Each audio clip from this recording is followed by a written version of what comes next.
such a life is good. Something about it changed my state of mind. Halo Kak, perkenalkan aku Alfikri dengan NIM 230502101 dari mata kuliah Manajemen Biaya dan Penganggaran Perusahaan. Di sini aku ingin nanya, kenapa sih keterbatasan komunikasi antar cabang ini menjadi salah satu weakness pada Joni Andrian Salon? Dikarenakan kelancaran komunikasi itu termasuk hal yang penting. Jadi dia bisa menjadi weakness karena di sini terdapat keterbatasan. Keterbatasan itu membuat komunikasi jadi kurang lancar sehingga keperluan-keperluan lainnya yang membutuhkan komunikasi akan sulit dilakukan. Jadi itu sih penyebab salah satunya. Oke Kak, tadi Kakak ada bilang tentang keterbatasan. Kalau boleh tahu keterbatasannya itu terletak di mananya Kak? Keterbatasannya itu terletak pada komunikasi. Jadi perlu koordinasi yang lebih banyak lagi, misalnya dari sekretaris ke atasan lagi. Itu memerlukan proses yang lumayan ribet. Oke, berarti keterbatasannya itu di human ya Kak, human resources-nya. Oke Kak, sekian aja ya, terima kasih Kak. Bagaimana agar strategi manajemen biaya itu efektif, Kak? Bagaimana strategi manajemen biaya efektif? Kalau kami sendiri, ini kami dengan menggunakan metode SMART, yang dimana itu kita harus menyeleksi kebutuhan seperti mengidentifikasi atau memilah keperluan biaya yang mana yang dibutuhkan pihak perusahaan, yang mana yang penting didahulukan. Nah, yang kedua itu kita harus memonitor pengeluaran dan pantau secara rutin transaksi-transaksi apa yang tetap terjaga dalam batas anggarannya ini Kak, gitu kan. Yang ketiga ini ada analisis alternatif, yang dimana itu kita bisa memilih pilihan yang produk-produk mana yang lebih hemat atau bisa cari diskonan gitu kan Kak. Terus yang keempat ini ada rencana anggaran, yang dimana ini kami menyusun atau patuhi anggaran yang telah direncanakan untuk mengelola pengeluaran gitu kan Kak. Yang terakhir ini meninjau ulang, kayak evaluasi langkah selama sama 1 bulan gitu kan Kak, pengeluaran apa aja yang udah keluar, yang mana lebih menemukan peluang untuk menghemat lebih lanjut gitu Kak. Saya juga ingin bertanya Kak, menurut Kakak kira-kira apa manfaatnya strategi manajemen biaya ini, terutama untuk UMKM? Nah, kalau untuk UMKM sendiri, kami kan udah ada juga aplikasi kan Kak, untuk bisa menyatat keuangan lah Kak, ya Kak, biar strateginya itu tetap berjalan Kak, biar bisa meningkatkan keuntungan gitu kan Kak, biar terkoordinasi juga biaya-biaya apa aja setiap di aplikasi itu Kak. Nah, aplikasinya itu kami buat dalam bentuk definisi Kak. Oke Kak, makasih Kak. Perkenalkan, nama saya Najmi Media. Nama saya Karina Astria. Kenapa orang kakak memilih BMW untuk dijadikan bahan objek analisis ini Kak? Sebelumnya aku mau nanya dulu ke kakak. Kakak tahu tentang apa sih tentang BMW? Apa yang kakak tahu tentang BMW?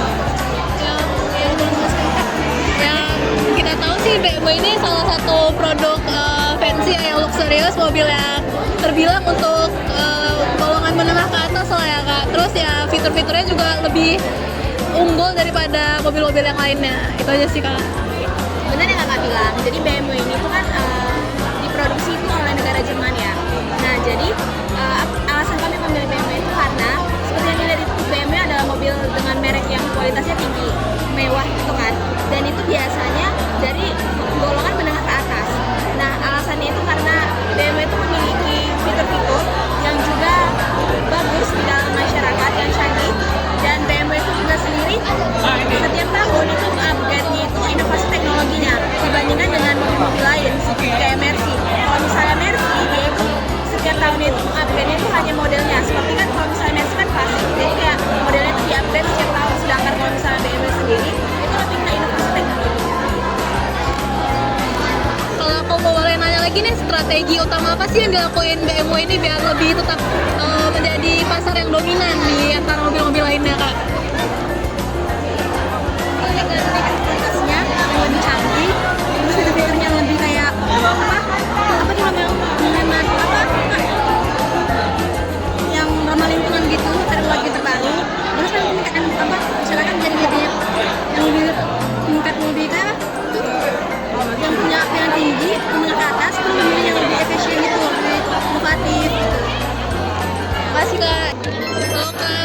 kenalin dulu nggak namanya sama dari mana nih? Boleh, nama saya Sikaria Najiha, Fakultas FISIP. Nama saya Ramadhani dari FEP Manajemen. Jadi kami di sini bicarain tentang strategi manajemen biaya. Dari banner kami ini kira-kira kakak ada pertanyaan nggak ya? Boleh dong. Apa ya yang dimaksud dengan strategi manajemen biaya ini?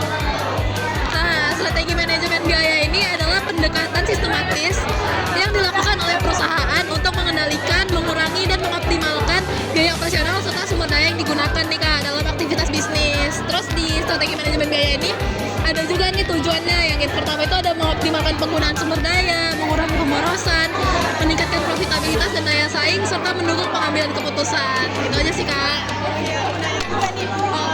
Iya, menurut kalian bagaimana sih teknologi itu dapat meningkatkan efisiensi biaya itu sendiri?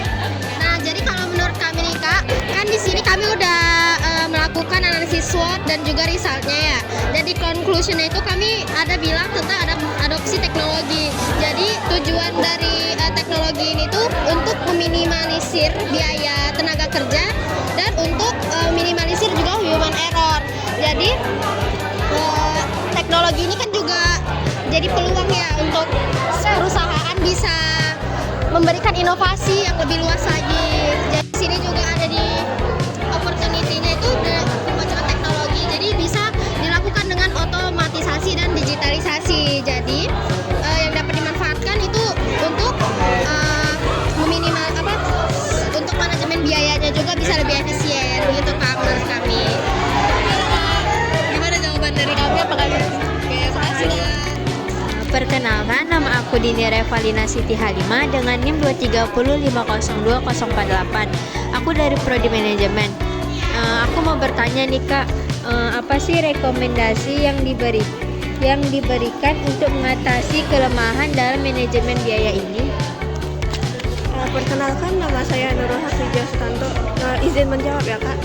Untuk dari poster ini, rekomendasi untuk mengatasi kelemahannya adalah pertama adopsi teknologi, yang kedua diversifikasi produk, lalu ada pengelolaan rantai stok, lalu ada peningkatan pelatihan dan pemantauan pasar. Kalau pertanyaan dari saya itu, apa saja langkah-langkah yang diambil perusahaan untuk mengelola rantai pasok lebih efisien? Oke, masalah itu kita ada 4 tahap. Yang pertama itu tentu saja memilih rantai masuk yang betul. Terus ada diversifikasi pemasok, yaitu membeda-bedakan pemasok. Kemudian ada menggunakan teknologi rantai pemasok, dan yang terakhir itu ada membangun hubungan jangka panjang atau maupun pendek dengan rantai pemasok. Udah dijawab atau belum? Oke, makasih ya. Perkenalkan, nama saya Aziz Bagas. Di sini seperti abang lihat kami memiliki rangkaian strategi manajemen biaya. Kira-kira abang Alung mau bertanya tentang apa?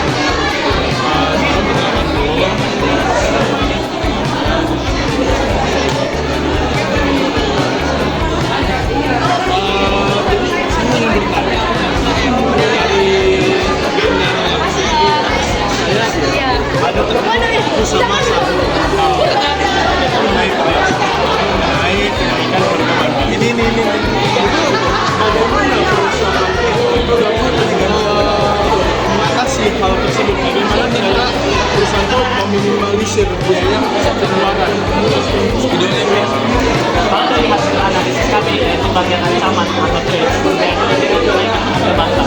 Untuk perusahaan itu sebelumnya, setahun atau 2 tahun sebelumnya itu harus melakukan sebuah penelitian atau misalnya dia langsung pergi ke pasar melihat apakah harga bahan baku di sana turun, sehingga dia sudah memprediksi misalnya harga maksimum mungkin bahan bakunya akan